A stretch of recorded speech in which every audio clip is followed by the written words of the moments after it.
Camimiz 2017 yılında riskli yapılar grubuna dahil edilmiş. Kılan camimizin yerine yeni bir cami, Kur'an kursu ve bir külliye şeklinde bir cami inşaatına başlatıldı. Yaklaşık 4 yıldır camimizin inşaatı devam ediyor.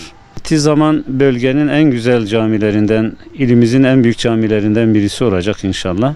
Bugüne kadar camimizin yaklaşık inşaat olarak %70'ini bitirmiş durumdayız. Yani 3 milyon TL civarında bir borcumuz bulunmakta halihazırda. Camimiz bittiği zaman inşallah Recep Tayyip Erdoğan mahallesinin tümüne, yine Şehit Mustafa Gündoğdu mahallesinin bir kısmına ve Selahattin Eyübi mahallelerinin bir kısmına hitap edecek. Mahallemizde yaklaşık olarak 25 bin nüfuslu bir mahalle. Böyle büyük, Bingöl'ümüzün en büyük mahallelerinden birisi. Mahallemizde şu an Kur'an kurslarımız bulunmamakta. Maalesef taziye yerlerimiz yok. 4-6 yaş Kur'an kursu, yine büyüklere yönelik ve bayan cemaatimize yönelik Kur'an kurslarını yerleştirdik. Bununla beraber gençlik merkezi, kütüphaneler, gençlik salonu, bay bayan taziye yerleri, yine şadırvanımız, 2 adet kütüphanemiz bulunmakta. Özellikle Bingöl halkımızın ve diğer hayırsever halkımızın yardımlarına ihtiyacımız var. Biz bu programı yaparken temel hedefimiz camimizi bir an önce mahallemizin ve Bingöl'ümüzün hizmetine sunabilmek. Yapacağımız yardımların hepimiz biliyoruz ki ebedi alemde, ahirette bize bir yatırım olacağını, bu inanç ile bu tür hayırlara başvurmamız gerektiğini ifade ediyoruz. Son bir yıldır özellikle pandemi süreciyle beraber ciddi manada katkı alamıyoruz. Bu noktada imkanı olan kardeşlerimiz eğer bizim çağrımıza, bu hayra davet yöntemimize başvururlarsa, bize katkı sunarlarsa inşallah çok büyük bir hayra vesile olmuş olurlar. Bu bittiği zaman inşallah büyük bir hizmettir. Bingöl'ümüz adına büyük bir eser olmuş olacak. Gerçekten bunu samimiyetimizle söylüyoruz. Bingöl halkımızın bu konudaki desteklerini çok gür bir şekilde bekliyoruz. 2021'in Ocak ayında yine 50 tane camimiz riskli yapılar grubuna dahil edilmiş ve valilik kararıyla, İl Müftülüğün de onayıyla ibadete kapatılmış. O camilerimiz de henüz kapalı halde. Bütün özellikle topluma yön veren tüm yetkililerden, siyasi kadrolarımızdan, valimizden ve diğer hayırsever iş adamlarımızdan bu konuya el atmalarını istirham ediyoruz. Bizim kamuoyundan talep ettiğimiz yardım çeşitleri, özellikle tabii bu aşamada daha çok parasal desteğe ihtiyacımız var. Ama bununla beraber çeşitli malzemeler, işte örneğin kapı pencere gibi, fayans mermer gibi, saç gibi, yani alüminyum saç gibi, yine camimizin iç alanını tezyin ederken ahşap döşemesine ihtiyacımız var.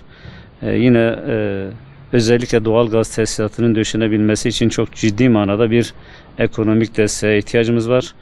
Kur'an kurslarımızın, eğitim salonlarımızın, yine konferans salonumuzun iç dizaynları ile ilgili malzeme ihtiyacımız var. Bizim buradaki önerimiz, varsa hayırsever iş adamlarımız, onlara biz isim hakkını da tanıma şeyine sahibiz. Örneğin çıkar bir iş adamımız bizim Kur'an kurslarımızın sınıflarını donatırsa, iç dizaynını yaparsa, kendilerine böyle bir hakkı olacak. Onun veya ailesinden istediği birisinin ismini de orada yaşatma şansımız olacak. Bununla beraber gerek taziyelerimiz, şadırvanlarımız, yine konferans salonumuz, kütüphanemiz de bu konuda aynı yönteme tabi. Ama dediğim gibi asıl şu anda bizim 3 milyon TL civarında bir borcumuz birikti ve camimizi ibadete açabilmemiz için de yine çevre düzenlemesine kattığımız zaman yaklaşık bir 9-10 milyon TL'lik bir ihtiyacımız var. Buna ihtiyaç var. Çok ciddi manada bir yük altındayız. Eğer bu eseri bitiremezsek, inanın mahallemizin hem gençlerine yazık olacak, hem diğer alanda özellikle çağımızın sıkıntıları olan gençlerimize sahip çıkma noktasında problemler yaşıyoruz. Dediğimiz gibi Kur'an kurslarımız var ama eğitimi açamadığımız için çocuklarımıza Kur'an eğitimini veremiyoruz. Bununla beraber kütüphanemiz var, kütüphanelerimiz var. Yani mahallenin hizmetine sunma şansımız şu aşamada yok. Hayırsever kardeşlerimizin özellikle bu camiye yapacağı katkı sadece cami değil, bir ibadet alanı değil, bir külliye şeklinde düşünülmüş ve inanın yapıldığı zaman bölgenin en güzel ve en sosyal camilerinden, kültürel camilerinden birisi olacaktır. Bu amaçla diyoruz ki özellikle hayırsever kardeşlerimizin gelip buraya katkıda bulunmalarını talep ediyoruz. Bir kez daha ifade edeyim, özellikle Bingöl halkından, mahalle sakinlerimizden, hayırsever mahalle sakinlerimizden ve emeği geçen, katkısı geçen tüm kardeşlerimizden Rabbim razı olsun, bu aşamaya kadar geldik. Elbette ki büyüklerimiz de, yani bize yol gösteren büyüklerimiz de zaman zaman katkılar oldu. Ancak bu aşamadan sonra daha güçlü bir katkının olmasını talep ediyoruz. Allah kendilerinden de razı olsun.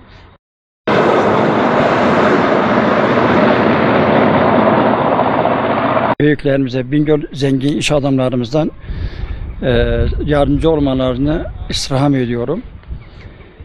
Özellikle bugüne kadar katkı yapmış iş adamlarımız olsun, mahalle sakinleri olsun, Türkiye'de farklı kişiler olsun. Cenab-ı Allah hepsinden razı olsun. Bu çekte büyük bir gayret ve özveri bir çabayla bu işler bu seviyeye geldi. Bu Bingöl'ümüzün bir vizyon projesidir. Öyle sırada bir proje de değil. Belki bu Bingöl'e bugüne kadar yapan büyük projelerin en büyüğü de bu projedir. Olarak yardım istiyoruz. Bu hocamız mesela hepsini anlattı zaten. Bugünden sonra en az da bugünden itibaren 9 ile 11 milyon arasında bir kaynağa ihtiyacımız vardır.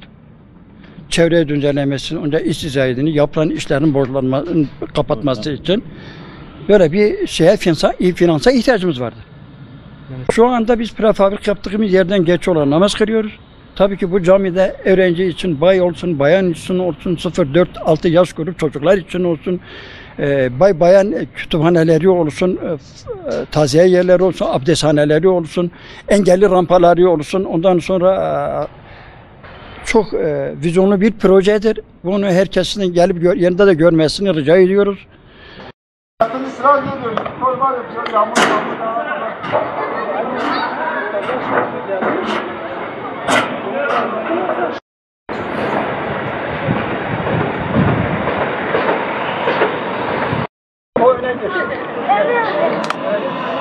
Tamam.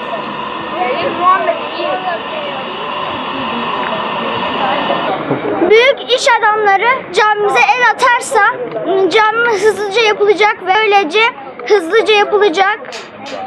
Herkese Kur'an kurslarına geliyor herkes camilere. O yüzden Kur'an kursumuz yok. Hocalarımız bize öğretir böylece.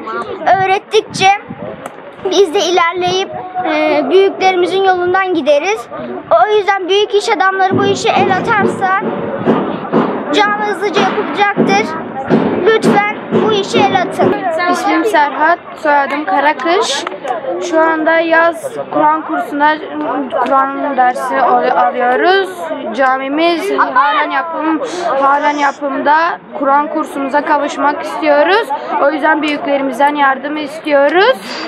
Camimize kavuşmak istiyoruz. Çocuklar için yerler var. Kur'an öğrenmek istiyoruz biz. O yüzden camimize kavuşmak istiyoruz. Büyüklerimiz yardım edin bize.